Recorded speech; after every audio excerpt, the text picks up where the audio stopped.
PM Suresh Babu കൺവീനറും KPCC general സെക്രട്ടറിമാരായ Babu Prasad, MA Kuttappan തുടങ്ങിയവർ അംഗങ്ങളായുള്ള സമിതി ഇന്നലെയും തെളിവെടുപ്പ് തുടർന്നു.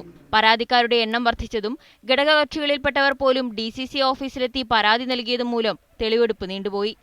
പരാജയ കാരണങ്ങൾ സമിതിയെ ധരിപ്പിക്കാനെത്തിയവരെ കൊണ്ട് DCC ഓഫീസ് നിറഞ്ഞപ്പോൾ തെളിവെടുപ്പ് വീണ്ടും ഒരു ദിവസം കൂടി നടത്താൻ സമിതി തീരുമാനിച്ചു. ഇന്നിപ്പോൾ കോൺഗ്രസ് പാർട്ടിക്കാരല്ലാത്ത ആളുകളും നമ്മുടെ മുമ്പിൽ വന്ന് മറ്റ് UDF കക്ഷികളിൽപ്പെട്ട ആളുകളും വന്നിട്ട് മൊഴി നൽകിയിട്ടുണ്ട്.